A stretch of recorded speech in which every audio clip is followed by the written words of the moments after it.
I do want to welcome you to this edition of Grace Watcher Report. Today we'll be playing a discussion from Timothy Alberino on transhumanism, a topic that has been talked about for the last maybe decade. He wrote a book called Birthright. You can find that book on Amazon, Barnes & Nobles, Walmart.com. Just look up Timothy Alberino's book on Birthright. And now we're going to listen to that discussion on the post-apocalyptic transhumanism. Well, the real danger is the fact that we are heading toward a post-human apocalypse on planet Earth. Transhumanism is an amalgamation of two terms. It's transitional in its connotation, transition and human. In other words, transitioning out of humanity is really what transhumanism means, becoming something other than a human being. On one side of transhumanism, you have the human species. On the other side of transhumanism, you have the post-human species. And that's where we're headed. And I believe that there are some very particular consequences, ramifications associated with losing our humanity. I think that the fundamental questions that we need to be asking ourselves, that we need to be asking today in this generation, and these are questions that are unique to our generation. No other generation has had to contemplate these questions, but we do. What does it mean to be a human being? That's the first question. And the second question is our humanity worth preserving? Again, those are two questions that no other generation has had to contemplate. And those are actually the two questions that I attempt to answer in my book. And it is the real danger of transhumanism is enveloped in the let's say the purpose of mankind and the function of mankind on planet Earth. And we have to contemplate what happens when the human species loses those genetic trademarks that make us the offspring of Adam.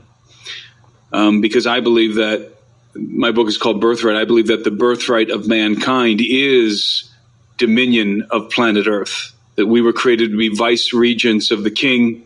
We were supposed to rule this planet according to the precepts, the model of the kingdom of heaven. Of course, we've failed miserably. And that this dominion that we've been given, it's been bequeathed to the human species, that it is inherited. It's not merited. Dominion of the earth, authority on planet Earth is not merited. It's not merited by the righteous. It's not merited by the wise. It is rather inherited by the offspring of Adam. It's inherited through our genome. So good, bad, or indifferent, we retain dominion of the earth as long as we remain human. And so what happens when the offspring of Adam lose dominion of the earth because they forfeit those trademarks that make us human? That's a very serious question to ponder. And I believe that the gravity and consequence of losing dominion on planet Earth is precisely what we see unfolding in the book of Revelation, when all hell literally breaks loose on Earth. And the hybrid son, who I believe will be the hybrid son of the dragon, Apollo, the Antichrist, rules on Earth. And we'll see a tyranny, a technocratic tyranny, the likes of which the earth has never seen before. And that's where we're headed. And transhumanism is one of the vehicles that's getting us there. So I think that transhumanism it's a Faustian bargain. And indeed, the term Faustian bargain comes from the comes from the play, the German play Faust. And Faust was this scientist who was he was a very erudite scientist, and he wanted to be able to enjoy all of the pleasures of life, and he wanted to have great intelligence and wealth and all of that. And so the story goes, he struck a deal, he struck a bargain with the devil. And that's why it's called a Faustian bargain. He struck a bargain with the devil. I'm trying to remember exactly the name of the demon that in the play von Goethe. In that play, there's Mephistopheles. The demon is called Mephistopheles. And so this demon, the devil, Mephistopheles, appears, and he strikes a bargain with Faust. He would give him all of his heart's desires, but the consequence would be that one day Mephistopheles would return to claim his soul. And again, this is a famous German play, very ancient play. And so Faust strikes the bargain, and he's given extreme intelligence and wealth, and fully enjoys all of the pleasures of life. And then, of course, one day Mephistopheles returns, and Faust has to give up his soul and is basically dragged to hell. And that's what the term Faustian bargain means, and it's quite relevant to transhumanism, because it gets very complicated and very deep. But the concept of the post-human is very much synchronized with the concept of the Übermensch, the overman. And the Übermensch comes from Friedrich Nietzsche's philosophy. And the Übermensch is the overman, or the superman. He is the evolutionary he's the evolutionary peak of mankind. See, Nietzsche subscribed to the theory of evolution, but he did not like Darwin's mechanism of natural selection.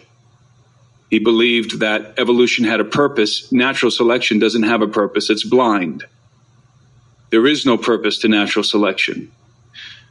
But Nietzsche couldn't accept that. He believed that evolution had a purpose, and that the purpose of evolution was what he called the Übermensch, the overman, to bring forth the overman in the earth, this superhuman being. And that the force of evolution wasn't this blind natural selection. Rather, the force of evolution was what he called the will to power. And so evolution was being driven by the will to power. And again, that the ultimate goal of evolution was to bring forth the Übermensch, the overman on planet Earth. And the reason why I'm discussing Nietzsche and the overman, the Übermensch, is because in the story of Faust, the thing that Faust wanted specifically, the thing he really wanted, and what he made a bargain with Mephistopheles to attain, was he wanted to become an Übermensch, an overman, a superman. And that is precisely what he was given by Mephistopheles, by this satanic figure. And so I think that the story of Faust is really very, very apropos to the situation that we find ourselves in today in regard to transhumanism. We are desiring life extension. We're desiring the eradication of every human weakness, genetic and otherwise. We want to run faster, jump higher. We want to be stronger. We want to live longer. And we are now slowly compiling the technological tools to achieve these things. See, we live in the age, we live in the hybrid age, what technologists and futurists call the hybrid age. And the reason why they call this the hybrid age is because you have all of these variegated technologies that have been developing simultaneously, such as what are commonly called the GRIN technologies: genetics, artificial intelligence, robotics, and nanotechnology, among others. But those are four prominent streams. They've been being developed independently in the past, but now those streams are coming together. Those independent technologies are being combined together. And the result is going to be, well, one of the results is going to be an artellect, a super artificial intelligence. But the other result is going to be a superhuman, an Übermensch, because we're going to use these technologies to fundamentally modify, alter the human species. And there's no stopping it. It will happen. And that's the Faustian bargain, you see, because in the process of upgrading our biology, of plugging our consciousness into the internet, for example, plugging our minds into the internet, so that within 10, 15 years, many people will be surfing the net with their brains. That's a given. It's going to happen. That's Neuralink and other technologies that are developing concurrent with Neuralink. Human beings will be navigating the information highway with their brains rather than their fingers, as we do now, and touchscreens. So we're going to be upgrading our biology. We're going to be uploading our collective consciousness online by interfacing directly with the internet through our brains. And we're going to be altering the genetic composition of the human species. And in doing all of this, we're going to be becoming the Übermensch, the Overman. And in doing all of this, what we're going to lose as a result is our humanity. We're going to lose the genetic trademarks and the emotional and physical components of our humanity that make us human, that make us fundamentally the offspring of Adam. And that's the Faustian bargain. And we've already accepted it. We're going headlong into a post-human apocalypse. And that's why I call it an apocalypse, because it's going to lead to chaos on planet Earth, and ultimately to Armageddon, in which mankind, or rather, post-humanity is going to be led into open kinetic war with the King of Heaven. That's where this thing is going. And Armageddon is not a war with Israel. Armageddon is a war with the returning Christ, with the King of Heaven returning to the earth to recover the birthright of mankind, because he is a man. And so, and this is very complex, and I elaborate on all of these points in my book. And this is going to dovetail, by the way, this transformation from human to post-human is going to dovetail with what I call the alien threat and the revealing of Apollo and his consort, who I call the golden race, because I believe that at some point in time, we are going to be led in the final steps of our transformation, of our evolution out of Adam and into a post-human condition. We're going to be led by these hybrid entities who show up on the scene, who are going to pose as the friends of mankind, indeed, as the Messiah returning to the earth. And he will be a counterfeit Messiah, Apollo, the son of the dragon. And I think that this is clear in Revelation. And so all of these issues that we're seeing begin to maturate, transhumanism, artificial intelligence, UFOs and the revealing of, disclosure of UFOs and the alien presence, all of these things are dovetailing, are coming together. And we're going somewhere. This is not random. We are going somewhere, and we're going precisely where the oracles of the Bible have predicted that we're going. We are headed towards open kinetic war with the King of Heaven. And really what binds transhumanism and let's say the alien presence, the UFO stuff, what binds these two topics together is a new religion that's going to emerge in the earth. And I call this new religion apotheotheism. I coined this term because I couldn't find one that sufficed. And it is an amalgamation of two words: apotheosis, which is the glorification or deification of mankind, and theism, which is a belief in the gods.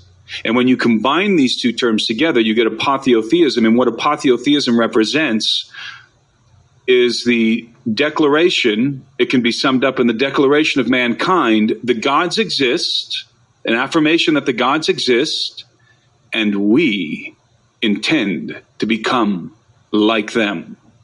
Apotheotheism. That's the religion of the future. That's where this whole thing is going. And the result of apotheotheism and the technologies and the revelation of the alien presence, both the bad guys, probably the Greys, and the so-called good guys, the ones that probably are going to show up to deliver us from the Greys, the guys that the Vatican, the ETs that the Vatican is preparing to receive as our extraterrestrial saviors or our extraterrestrial brothers, the ones that we look like. These guys, these entities are going to lead us into open war with the returning Christ, who will be cast as the enemy of mankind. Now, as fantastical as all of that may seem, I predicted this in my book as I was writing it in 2018 and 2019 and then published it in 2020, or rather writing it in 2019 and then published it in 2020. All of these things have accelerated since then. And we can see how all of these topics are beginning to dovetail, are beginning to mesh together. And the result, aside from the end game, which is Armageddon, is going to be the emergence of a new golden age on planet Earth, in which the gods walk openly among mankind as they did in the world before the flood of Noah. Wow. All right. So let me ask you this. This is like a question. This is such a basic question too. But when you were talking, I'm familiar with, I met you at the conference. I know you're a family man. Talking about this stuff and thinking, for you, this is like, because I know you're highly sought after for interviews. My friend Frank over at Quite Frankly, you were on there recently, and I watched that right away. You knocked it out of the park. But I was thinking about it then, and I'm thinking about it now as you're talking.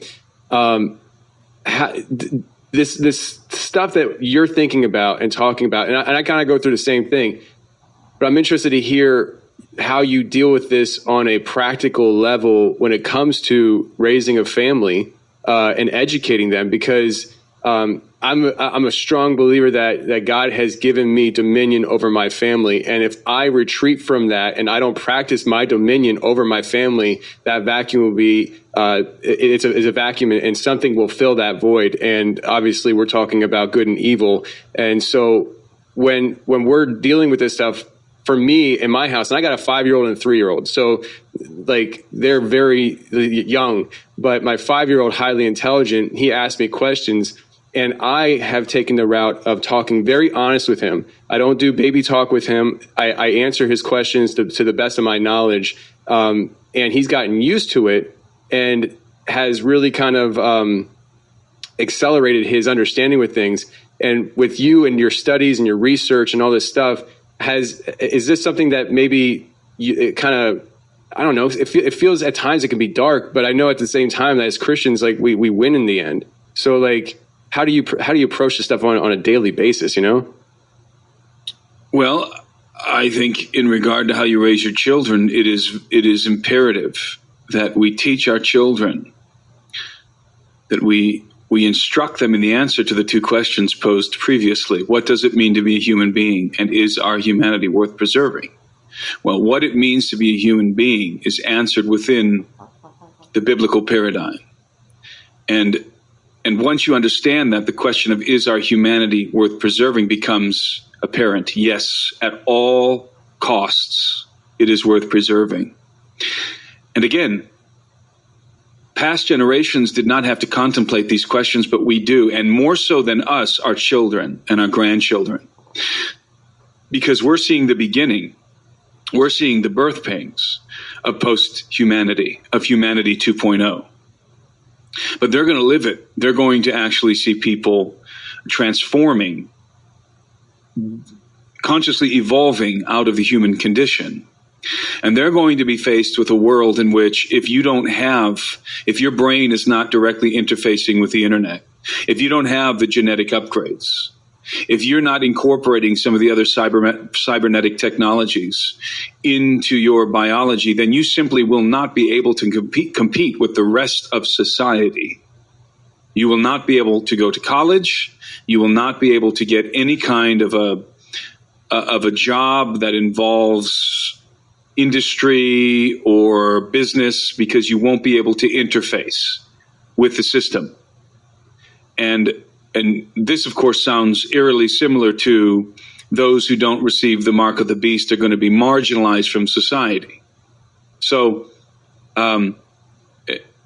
this is the future, and we need to instill in our children the importance of preserving their humanity, so that they can instill into their children the importance of preserving their humanity. Because I believe that it is my grandchildren who are going to be really living in this reality.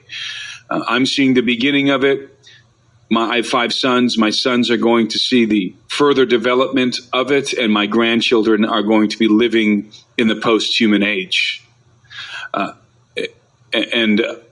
And again, there's no stopping it, because it's been predicted thousands of years ago that this would occur.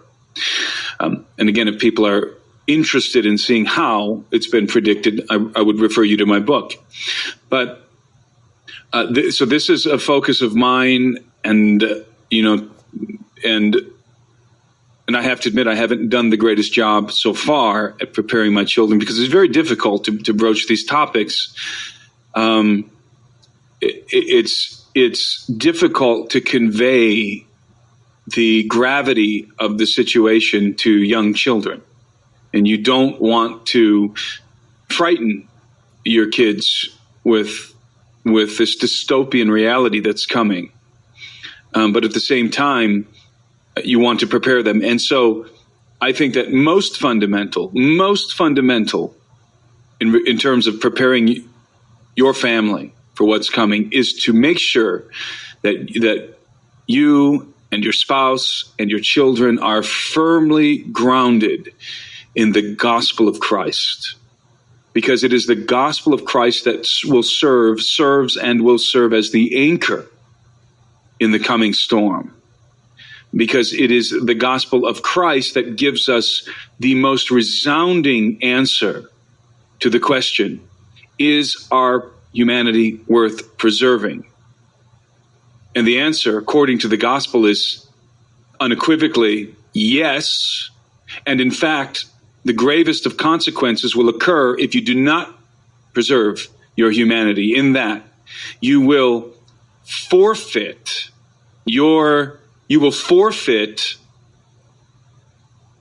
the grace of God through the cross of Christ. Because Jesus died, he became a man to redeem mankind. He died to redeem the offspring of Adam. He did not die for the angels.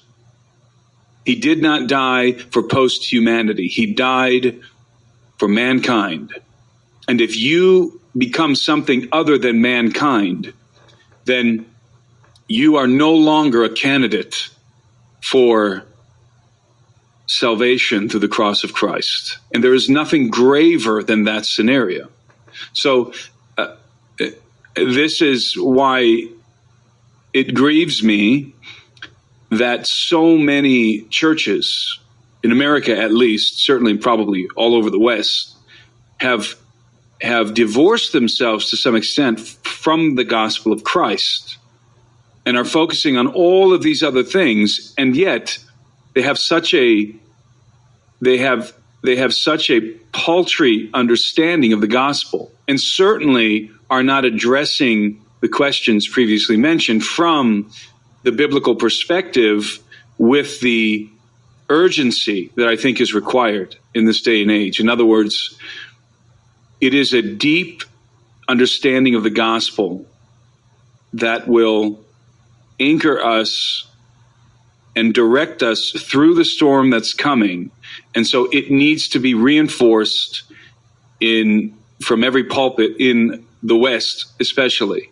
And the opposite is happening. The gospel is becoming watered down and lost. The meaning of the gospel, the story of the gospel, which is the greatest story ever told, is being lost in pageantry and superficiality, perfunctory issues and topics that have no bearing on what is coming. Man.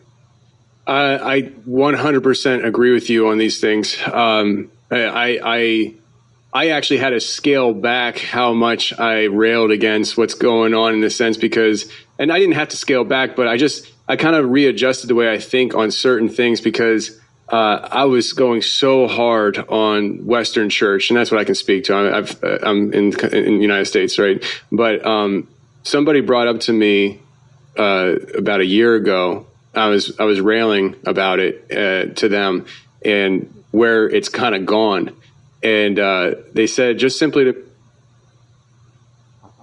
me in a very innocent way. They said, "I agree with you, but I did get saved in one of those churches," and I was just like, "Okay, I don't agree with a lot of things that are going on in these churches, but." For me, because I was pretty much telling people don't even touch them, just stay away from them. And it's like, well, if that's your only option, okay, so let me ask you about this whole transhumanism thing, though, because Jesus Christ came and died for mankind, and this is something that I think is elementary, but. Is this a game plan played out by Satan over a long period of time to get to this point, or is this something that's happened out of randomness through advancement of technology and human desire to be their own gods? And I would say that is probably both the same. That desire has been implanted by Satan himself, but like we see in throughout history. Like way back at the beginning of I think it was the Catholic Church. I don't remember, but there was a strategic removal of this idea of the supernatural from the scriptures, and I feel like that was one thing that kind of put us on this path of not acknowledging God, not acknowledging Satan even exists. And so, is this like kind of like the next step with the transhumanism, where it's like? Phase 2 to basically take humans and disqualify them from being human. Well, what was the original temptation to Eve? If she eats of the fruit of the tree of knowledge, she will become like the gods. Apotheotheism. That was the original temptation, and that is going to be the last temptation for mankind. And just as Eve ate of the fruit and suffered the consequences thereafter, so too will mankind eat of the fruit and suffer the consequences. And in regard to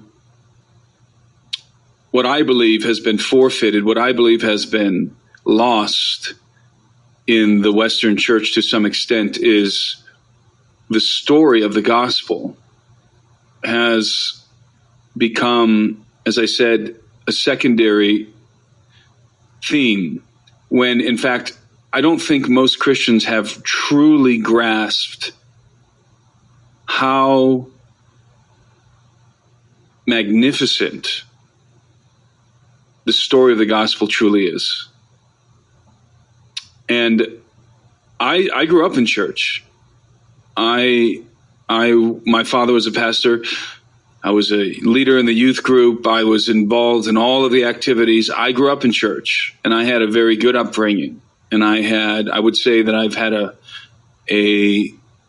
intense, let's say, relationship with God ever since I was very small. And yet it wasn't until I was 19 years old, standing on the bank of a tributary to the River Masan, deep in the Amazon jungle, that I began to truly understand the gospel of Christ. Because I pondered the question, what does it mean to be a human being? And that question, by the way, what does it mean to be a human being? Really, it is most relevant to the disclosure of the alien presence. And then the second question, is our humanity worth preserving, is most relevant to the unfolding of transhumanism. So those questions, when you deal with those two questions, you will know how to navigate the alien presence and transhumanism. Because when you understand what it means to be a human being, and you understand the unfolding of that story, of the narrative, the biblical narrative as it pertains to mankind, then you realize that you're not the only player in the game.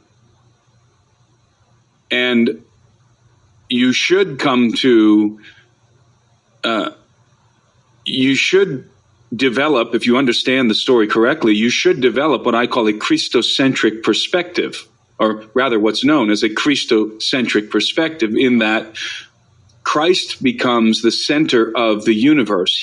Everything is about him. Everything was created through him and by him and for him, not for us, not for mankind, not for the angels. Everything was created for him. He is the center. He is the epicenter of the universe. And it's his story, not ours. He is the protagonist, not us. And when you begin to properly place mankind in that story, and we have a very important place in that story, then your paradigm it expands exponentially. And you can now comfortably accommodate the alien question when that happens. And I think people who've had that experience know what I'm talking about. You can comfortably accommodate the alien presence and navigate your way through the things that we're seeing in the news routinely now in terms of UFOs and so forth. So I don't know how I got on that track, but something spawned that thought in my mind. Happens to me all the time. A lot of times I ask the guests, hey, what was I saying? So based on that, though, how'd you say it was Christ-centric? Is that what you said? Christocentric. As opposed to anthropocentric. Anthropocentric. See, the anthropocentric perspective of the universe is the I would say, the common perspective that most Christians have. And it places man at the center of the universe, that we're the reason why the earth was created. We're the reason why the universe was created. Everything is revolving around us. We're the hub of the wheel. And all the other players in the game, all the other characters in the universe are ancillary characters to our story. We are the primary protagonists, but that is not the biblical view. Clearly not the biblical view. The biblical view places Christ at the center. He is the hub of the wheel. We are one of the spokes on the wheel, along with, by the way, our elder siblings, the angels. Right. So this what you're talking about, I think I read this in your book towards the beginning. I think you probably covered in the first couple chapters. You were talking about this, and the elder race, the chapter entitled "The Elder Race." Yeah, I when I was reading it, I remember I put it down and I walked out in the kitchen And I tried relaying to my wife what I just read, and I was like, "You're just gonna have to read it yourself," because I was like, "I'm doing an awful job." We got to get Tim on the show to talk about it, because I don't know, I have no idea. But I remember the feeling that I had when I read it, which was it was like a light bulb moment, and it allowed me to just everything kind of fell into place mentally for me, and I was just like, got it. Yes. It helps really make sense of everything. That's right. When you put Christ in the center of the universe, everything else falls into place. That is the correct theological starting position. Christ is at the center. Everything was created through him and for him and by him. Or through him and by him and for him. And all things consist in him. So when you have that as the beginning, as your starting point, and mankind is not the most important thing going on, then it just expands your paradigm. It is a moment in which, as you said, a light bulb goes off in your head, because it's like putting the most crucial piece of a jigsaw puzzle in place, and then suddenly you start to see how all these other pieces can start to fit together around it. And so many people are starting from the wrong position. They're starting from an anthropocentric perspective of the universe. And so they have a hard time dealing with the concept of an extraterrestrial, or of a being that predates mankind, or of a universe that has more going on in it than just the affairs of mankind. That is it's a very poor perspective of reality. And you're going to run into all kinds of problems as you broach certain topics, especially the topics revolving around the alien presence. Yeah. I feel like we're very quickly approaching a point where they've been doing it for a while, but just your traditional Christian perspective, they are getting deeper and deeper, putting their head in the sand, saying, it's not possible. It's not possible. It's like, well, hold on. And it's just, they keep going deeper with the idea. It's just, it's not real. It's not real. It's not real. It's this classic question that I pondered years ago when I first started looking at the stuff.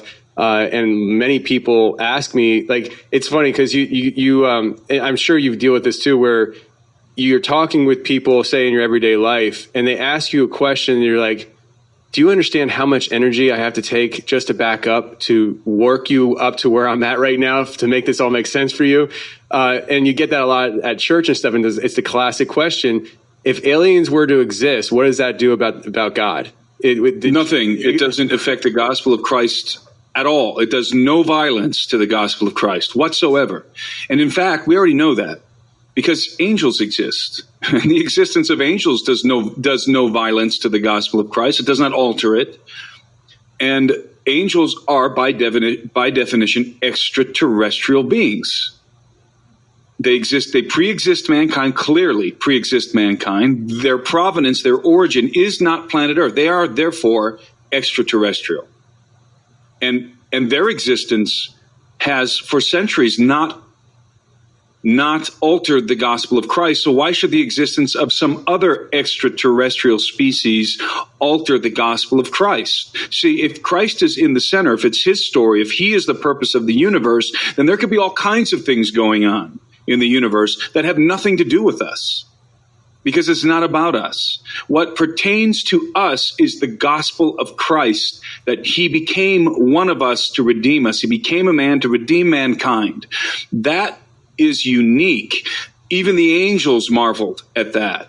And the gospel is, the writers of the New Testament are explicit that Christ did not give aid to the angels. In other words, he did not die for the angels. He did not come to redeem the angels, but to redeem mankind.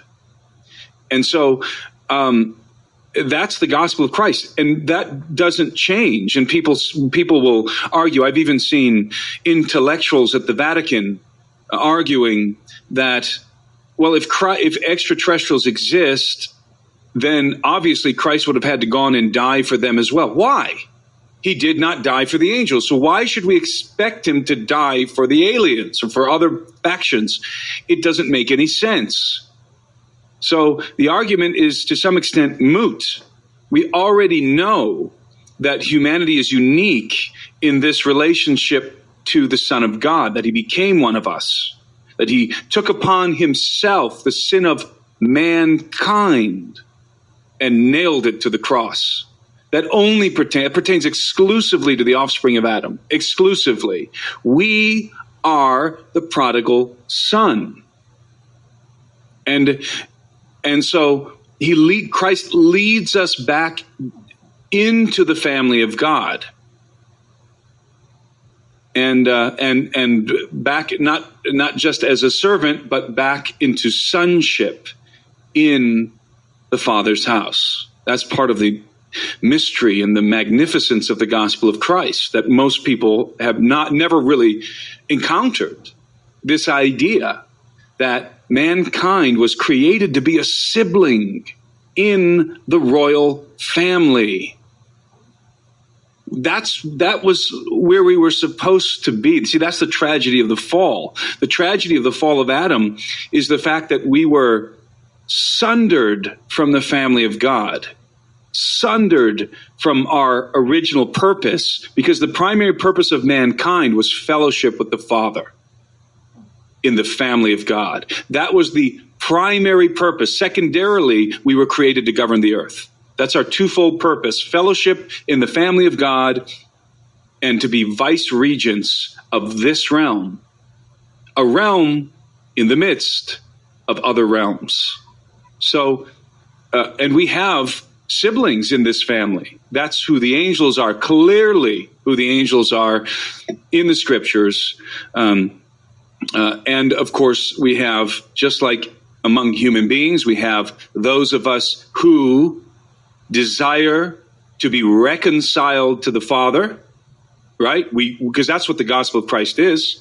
See, we are redeemed. And by the way, the word redemption means to be bought back, to be purchased, to be bought back. Who are we being bought back from? Who are we being redeemed from? Well, the parable of the prodigal son tells us who we're being redeemed from. The swineherd. The prodigal son became indentured to the swineherd. The swineherd is an archetype of Satan. And so because of sin, we were condemned with the enemies of God. Our lot was with the enemies of God because of sin, because of Adam's sin. We're condemned with the swineherd, so we had to be purchased back. That's redemption. But that's not the end of the gospel. We're redeemed so that we might be reconciled. And reconciliation means to be brought back into friendship, because the Bible says, the New Testament teaches us that we are at enmity with God. Why? Because we're condemned with the enemies of God. So we're born into the human condition. The human condition is sin and death. It's enmity with God. But the grace of God, the free gift of God offered through the sacrifice of his son, is reconciliation. It's having the sin forgiven, being reconciled, brought back into friendship and fellowship in the family of God. So we're redeemed so that we might be reconciled, and reconciliation happens through the cross of Christ and as well as redemption. So we're redeemed so that we might be reconciled, so that we might be restored to everything that was lost in Adam. Everything that was lost in Adam is regained in the second Adam, in Jesus Christ. And that happens at the resurrection, by the way, which I believe and contend very strongly is what being born again means. Being born again is the resurrection. So this is, by the way, how I teach my children the gospel of Christ. There are three words that if you understand these three words, you can understand the gospel: redemption, reconciliation, and restoration. It's not about not going to hell or going to heaven. That is a very destitute understanding of the gospel. It's about redemption, reconciliation, and restoration. We're going to be restored as full-fledged sons back into the family of God. when all of this comes to a completion and we are resurrected, we will enter back into the family of God as full-fledged sons, not just as servants. Remember the story of the prodigal son, that he reasoned as he was rolling around in the mire and eating the slop of pigs because he became indentured to the swineherd. He reasoned that even the servants in his father's house are living better than him, even the lowly servants. And so he concocted this plan. I'm going to go back to my father and I'm going to tell him, Father, I'm no longer worthy to be called your son. I blew that. I'm not going to ask to be brought back in as a son. That's done. I blew my inheritance. I'm not worthy to be your son. But please take me back as a servant, as a lowly servant. That was his plan. And so, of course, he makes his way back to his father's house. And what's so amazing about the story of the prodigal son is, what is the posture of the father? Is it this mean, angry God who the atheists like to say that God is this mean, angry figure in the Bible who's just full of vengeance and wants to smite everyone? No, Jesus shows us the posture of the Father towards mankind. He's not standing there to smite you. The prodigal son is going home, and he's expecting his father to be exceedingly wroth with him, to be angry and to reject him. But instead, he finds his father waiting for him, waiting anxiously for him at the door, looking out, waiting for that son, that prodigal son, to return home. And when he sees the prodigal son approaching, he runs out to meet him, and he embraces him and kisses his neck. And the prodigal son says, Father, he tells him his spiel that he's prepared. Father, I've blown my inheritance. I'm no longer worthy to be called your son. Please take me back as a servant. And what does the father say? He orders his servants, quick, go. Bring new robes, bring sandals. Clothe him in new clothing, because sandals, by the way, represent sonship, because servants in that day and age usually went barefoot. That was a mark of a slave. And he's saying, shod his feet with sandals and put new robes on him. And those new robes represent the righteousness of Christ and the resurrection. And they put a ring on his finger, which is the seal of the Father's house, the royal seal of the Father's house. And he brings his son back into the house, into his house, as a son, not as a servant, as a son. And it's the restoration. Everything that was lost, everything that he had squandered and forfeited, was restored to him. And it's not about going to heaven or evading hell. It's about returning to the original purpose of mankind, going back into the Father's house. And I can think of nothing that is more exhilarating, more exciting than the notion that those of us who remain in Christ, who believe in the gospel of Christ, will be ultimately restored to everything that was lost in Adam. All of our genome will be restored to the original blueprint. All of the genetic degeneracy that's been accumulated, the mutational load that's been accumulated over thousands of years, hundreds of generations, will be rectified. And all of those, what I believe, all of those original, innate, incredible capabilities inherent in the human species will be restored. And we will go back into the family. That is the gospel of Christ. That was the mission of Christ. He told his disciples on the eve of his crucifixion that in my Father's house are many rooms. He's evoking the parable of the prodigal son on the eve of his crucifixion. In my Father's house are many rooms, and I am going there to prepare a place for you. And if I go and prepare a place for you, then I will come back to you to get you and bring you so that you may be where I am. That's returning the lost sons, the lost sheep back into the fold, back into the family of God. So that is the gospel of Christ that I'm referring to, that I believe that story has been lost and has been minimized and has been to some extent diminished in the Western church. And I think that it is the defense against what's coming, against transhumanism, and it prepares you to be able to accommodate the revelations that are coming in regard to extraterrestrial life into your paradigm without losing your faith. And so that's why I'm so passionate about it, and I think that it's absolutely imperative that people understand the gospel of Christ. Man, listen, I told you that we were shooting for 60 minutes. We're at 54 minutes and 13 seconds, and I don't think I want to try filling the next 5 minutes with a question after that, because I think what you just did is going to leave people really thinking about the topic, not just of aliens and transhumanism, but our role, our literal role within the existence of humanity and our proper perspective on that. I'm telling you, man, I think what you just did is open up some eyes for people. And I really hope, listen, if anybody's listening right now and what he just said to you resonated on such a deep level, you got questions, Tim, I'm sure they can reach out to you, but please feel free to reach out to us as well and let us know that this impacted you, because it impacted me just hearing him say it. So, Tim, before we wrap things up and stuff, go ahead and share whatever you want to share. Well, I would add that it's interesting in the parable of the prodigal son. Remember that the prodigal son was the younger son. He was the younger son. There was an older son, an elder brother, who did not squander his inheritance.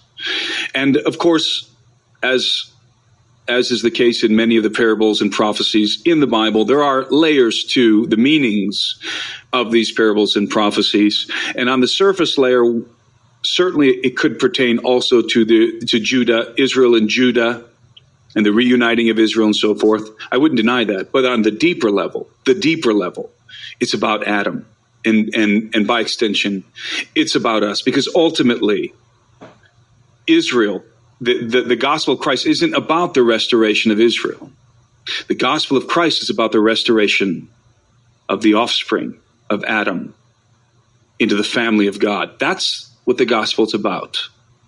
And so it's when you recognize that we have an older sibling, we have siblings in the family of God, and we're the younger brother, then that understanding alone begins to open up some realities for people. And we are very special because Jesus left the 99 to come and find the one lost sheep, us. He has other sheep in his fold. So I absolutely affirm the gospel of Christ.